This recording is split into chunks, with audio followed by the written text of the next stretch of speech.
Existe uma decisão judicial na imigração americana que mudou de forma profunda a maneira como profissionais de alto nível são avaliados. E é importante deixar algo muito claro logo no começo. Essa decisão não facilita vistos, não reduz exigências e não cria nenhum atalho.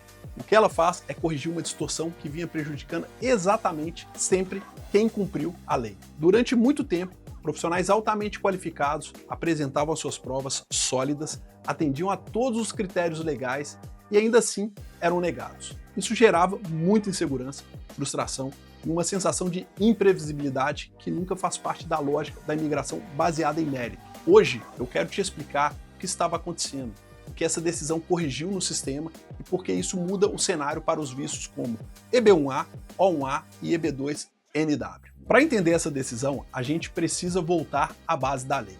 A imigração americana sempre previu categorias específicas para profissionais de alto nível, pessoas com habilidades extraordinárias, profissionais com impacto nacional comprovado, indivíduos que se destacam de forma consistente na sua área de atuação. Essas categorias nunca foram subjetivas no sentido de opinião pessoal. Elas sempre se basearam em critérios escritos na lei, como reconhecimento, liderança, contribuições relevantes, publicações, prêmios, participação como juiz dentro da sua área, impacto comprovado e outros elementos objetivos. O problema começou quando, além desses critérios legais, a imigração passou a aplicar uma exigência extra que não existe na lei. Na prática, funcionava assim. O candidato comprovava que cumpria os requisitos exigidos, apresentava documentação robusta, cartas bem fundamentadas, histórico consistente e, mesmo assim, o oficial dizia algo como: "Você cumpre os critérios, mas eu não considero que você esteja realmente entre os melhores da sua área." Essa análise não estava baseada em um critério jurídico novo. Ela era baseada em uma percepção pessoal daquele oficial. E essa segunda etapa passou a ser chamada de determinação final de mérito.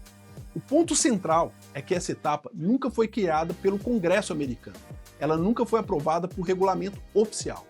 Ela simplesmente passou a ser aplicada como prática administrativa. Foi exatamente isso que o tribunal analisou. O governo criou um método de avaliação em duas fases. Na primeira, o candidato prova que cumpre o que está determinado na lei. Já na segunda, o oficial decide, de forma subjetiva, se aquilo é suficiente ou não, mesmo sem base legal para exigir algo além do que a lei já prevê. E o tribunal foi muito claro ao dizer que o governo não pode inventar critérios sem a devida autorização legal. Isso não significa que o nível dos vistos caiu, não significa que qualquer pessoa agora será aprovada. Significa apenas que a análise precisa respeitar os limites da lei. Traduzindo isso de forma muito simples, o nível continua alto, mas a opinião pessoal do oficial perdeu peso. E isso é extremamente positivo para profissionais de alto nível, porque o foco volta para o que realmente importa, o cumprimento dos critérios legais e a prova concreta de mérito. Essa correção impacta diretamente em vistos baseados em alta qualificação, como o EB1A, O1A e o EB2NW, que utilizam estruturas de avaliação semelhantes e vinham sofrendo com esse tipo de subjetividade. Na prática, o sistema passa a ser mais previsível e previsibilidade é fundamental em qualquer processo jurídico sério. Profissionais de alto nível não deveriam depender de sorte, do humor do oficial ou de interpretações pessoais desconectadas com o texto legal. Eles devem depender de regra clara, prova bem construída e estratégia correta. Agora, é importante entender um ponto essencial. Essa decisão não torna o processo mais simples, ela torna o processo mais técnico. Se antes algumas pessoas acreditavam que bastava listar prêmios, cargos, certificados, agora fica ainda mais evidente que isso não é o suficiente. O foco passa a ser o impacto real.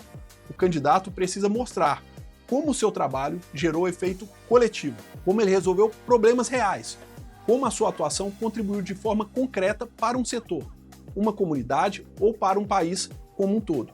Ou seja, o currículo continua sendo importante, mas ele precisa estar conectado a um resultado prático e real.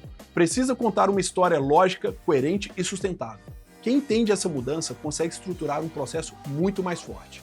Quem continua tratando o visto como uma disputa de títulos acaba ficando para trás. Essa decisão devolve o processo ao lugar correto. Ela reforça que a imigração baseada em méritos não é favor, é política pública, e política pública precisa seguir a lei.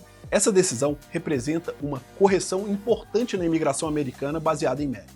Ela não facilita, ela não flexibiliza, ela não cria novos atalhos. Ela organiza o sistema e devolve segurança jurídica para quem sempre jogou dentro das regras. Se você é realmente bom no que faz, essa mudança tende a te beneficiar, desde que o processo esteja bem estruturado, bem posicionado e alinhado com o que a lei exige. Imigração não é sorte.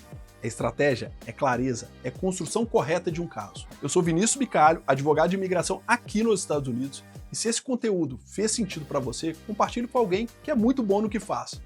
Porque a informação certa, apresentada do jeito certo, continua fazendo a diferença hoje e no futuro.